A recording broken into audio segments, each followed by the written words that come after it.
Comment finir avec la masturbation? La masturbation est aujourd'hui l'un des phénomènes les plus répandus, mais qui a des dégâts collatéraux énormes. Est-il possible de s'en libérer?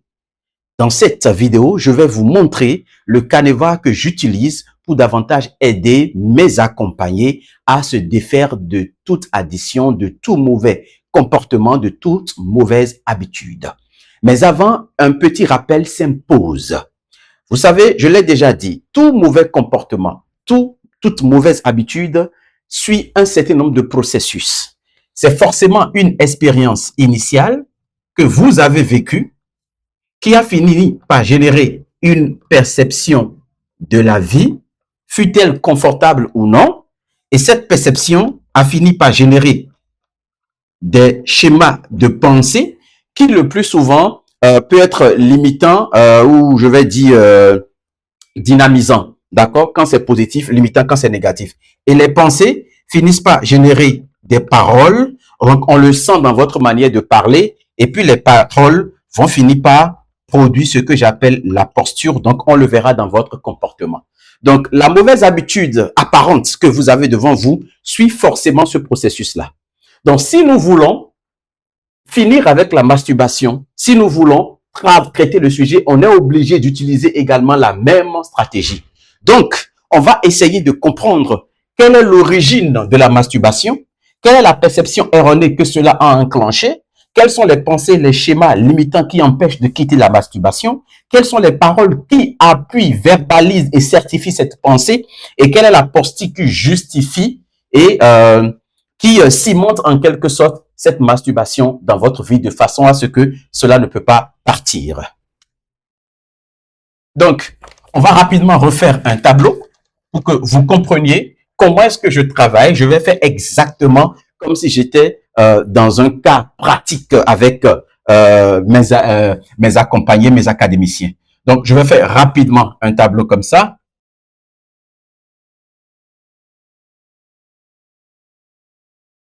Donc, une personne qui est déjà accro de la masturbation, c'est une personne qui a fait d'abord une expérience de la masturbation.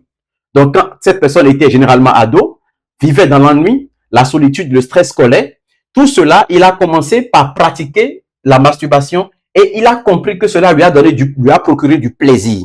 Ce plaisir va créer la perception selon laquelle quand il le fait, il se sent en sécurité, il se sent en refuge, il décompresse, c'est un exutoire. Et parce qu'il a cette perception va créer maintenant un système de pensée. Il pense alors qu'il ne peut plus dormir sans ça. Il pense que cet élément devient alors son compagnon fidèle, ça en tout cas là où il se comprend. Il pense que c'est son plaisir, c'est son kiff. Il pense qu'il ne peut plus s'en passer. Et il va commencer maintenant par en parler d'une façon ou d'une autre quand il est peut-être avec des amis. La seule fois où il a le courage d'en parler ou dans son monologue intérieur, il va dire c'est plus fort que moi. Je suis une merde parce qu'une fois encore j'ai craqué, demain j'arrête. Il va se moquer parfois de lui-même, de sa solitude et tout. Et cela va se traduire maintenant dans sa posture. Vous allez voir que c'est un enfant qui va devenir, ou bien une personne qui va devenir accro aux écrans, ordinateur, téléphone, tout ce que vous savez. C'est une personne qui se retire volontairement des activités de groupe, etc. C'est une personne parfois également dont l'ego est sous-dimensionné parce qu'il ne veut pas se faire des amis, ne veut pas intégrer des groupes. C'est une personne qui évite également le contact. Nous allons voir, c'est le genre de personnes, généralement quand vous les voyez, leurs dos sont courbés. Du fait qu'ils évitent le contact. Maintenant, tout ceci peut avoir des déclencheurs. Ce n'est pas parce que c'est comme ça que c'est systématique. Il y a des déclencheurs. Le déclencheur peut être par exemple le fait que la personne voit une image sur les réseaux sociaux. Ni par exemple un test. Ou par exemple parce que la personne voit un ordinateur, un téléphone qui est dans l'environnement. Le déclencheur peut être par exemple le fait que la personne se retrouve seule dans la maison. Il se dit systématiquement, j'ai envie de faire quelque chose, j'ai envie d'essayer quelque chose. Le déclencheur peut également être une forme d'émotion, puisque j'ai parlé de stress ici. Lorsqu'il y a du stress, lorsqu'il y a de l'anxiété, cette personne a envie de se soulager parce qu'il a l'impression, le sentiment que les gens ne la comprennent pas. Est-ce que vous me comprenez? Maintenant que j'ai fait ça, nous allons déconstruire par le même procédé ce qu'il faut faire ici. Alors, suivez-moi attentivement.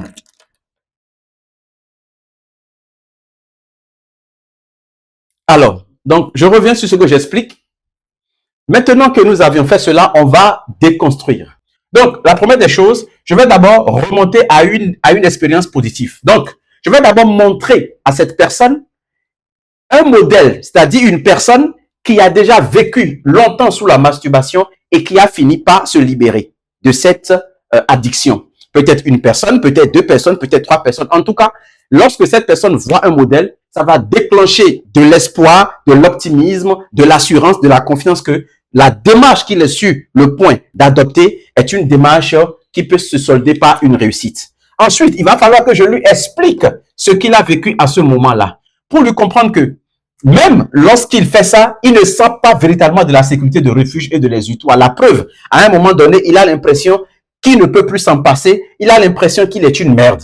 Donc, je vais lui montrer en quoi est-ce qu'il est une merde s'il continue pas à faire cette pratique-là. Là, je vais devoir lui expliquer l'importance de sa semence. Lui montrer que sa semence est une énergie qu'il peut utiliser pour créer. Lui montrer que sa semence est liée à sa capacité de réussite. Lui montrer que oui, peut-être la masturbation est biologique et c'est conseillé de façon clinique, mais sur le plan énergétique, cette masturbation-là te vide. Et je vais lui montrer l'importance de la transmutation avec des exemples concrets.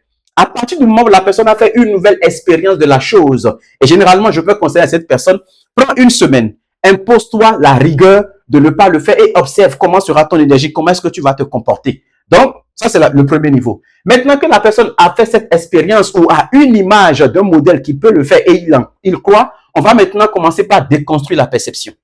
Je vais lui montrer que le plaisir qu'il a jusque-là, je vais l'associer à un poison, lui montrer que c'est un vampire. Donc, à ce niveau-là, on va utiliser des déclencheurs, ce qu'on appelle le VAC, le visuel, l'auditif et le kinesthésique. Je vais l'utiliser pour associer des images qui font faire que dès qu'il veut passer à l'acte, il va voir que, attention, c'est un danger. Par exemple, savoir que à chaque fois que le désir monte, ça veut dire que la vie est sur le point de lui ouvrir une porte, la vie est sur le point de le bénir, c'est qu'il y a une grâce qui vient vers lui. Et si se donne à cette pratique-là, attention, il risque de perdre l'opportunité, il risque de perdre sa richesse. Cela lui va l'aider au niveau de la pensée pour comprendre que si jamais je fais ça, c'est que je choisis la pauvreté, je choisis le manque, je choisis le désordre. Donc, du coup, il doit rester focus pour pouvoir avancer sur son changement. Je vais lui montrer également que l'énergie est son carburant, c'est sa richesse. Je vais lui montrer que l'inconfort qu'il ressent, la solitude, le stress, l'ennui n'est rien d'autre qu'une invitation à la grandeur. Lorsqu'on s'ennuie, cette émotion veut simplement dire qu'il est temps que tu puisses maintenant élargir, comprendre, chercher à faire de nouvelles choses, etc. Et lorsque nous avons travaillé maintenant sur la perception, on va descendre maintenant au niveau de la pensée. Il va comprendre que chaque fois qu'il résiste, il est en train de muscler sa volonté. Il va comprendre que chaque fois qu'il résiste, il devient une personne d'action. Il va comprendre que chaque fois qu'il affronte son inconfort, il grandit. Donc, c'est un schéma de pensée qu'il doit désormais développer. Chaque fois qu'il y a un inconfort, c'est parce que je suis appelé à grandir. Chaque fois qu'il y a de la résistance, je deviens une femme, un homme qui s'affine. Chaque fois qu'il y a de la résistance, je muscle ma volonté et cela va grandir en quelque sorte ma confiance en soi.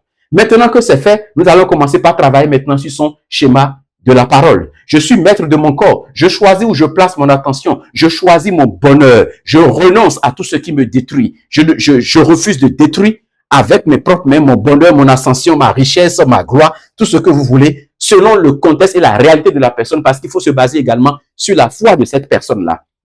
Ensuite, il y a la posture. Une personne qui est comme ça, généralement les personnes qui si ça donne à la masturbation, ont des respirations très courtes. Donc, par rapport à cette personne, je vais lui apprendre déjà à commencer par tenir droit au lieu d'avoir le dos courbé, à commencer par rester loin des écrans sur toi à une certaine heure, par exemple, quand il veut se coucher. Si, généralement, ça se passe dans sa chambre, qu'il laisse son écran, tout ce qu'il a au salon avant d'aller se coucher. D'accord? Et je vais lui apprendre le secret de la respiration longue parce que plus il respire, plus il a la possibilité de faire circuler l'énergie de façon ventrale pour remonter, pour pouvoir donc se requinquer. Je vais lui montrer que dès que l'envie, le désir vient, la posture à prendre, c'est qu'il prenne un livre à lire, qu'il sort pour aller prendre de l'air, qu'il laisse par exemple sa porte ouverte ou par exemple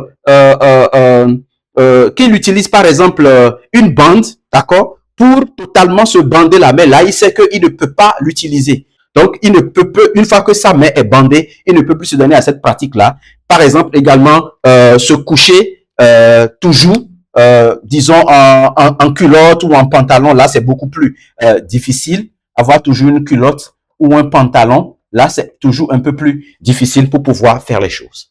Maintenant que nous avions mis ces éléments ensemble, la personne doit, sur la base de tout ceci, commencer par adopter cette nouvelle habitude.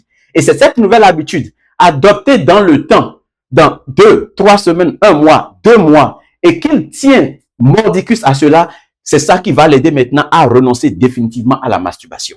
Il est important que je vous signale une chose. On ne change pas de comportement, de mauvaises habitudes. On remplace les habitudes. Voilà pourquoi il est important de créer un système contraire qui va opposer l'ancien et qui va faire disparaître l'ancien. Et mieux, lorsque c'est un accompagnement, moi, je vais utiliser tous ces éléments-là sur la base de la réalité de la personne, de sa foi, de ses expériences, de ses capacités, de sa connaissance. Je vais l'utiliser pour créer maintenant une méditation personnelle qu'il va écouter matin, midi, soir. En disant, moi, telle personne, je fais ci, je fais ça, je prends l'engagement de tant, et le résultat sera extraordinaire. Qu'est-ce que vous en pensez de ces développements? Laissez-moi votre avis en commentaire et n'oubliez pas de vous abonner pour d'autres sujets de ce genre. Si vous avez aimé, dites-le moi et je ferai davantage des sujets de ce genre. À très vite.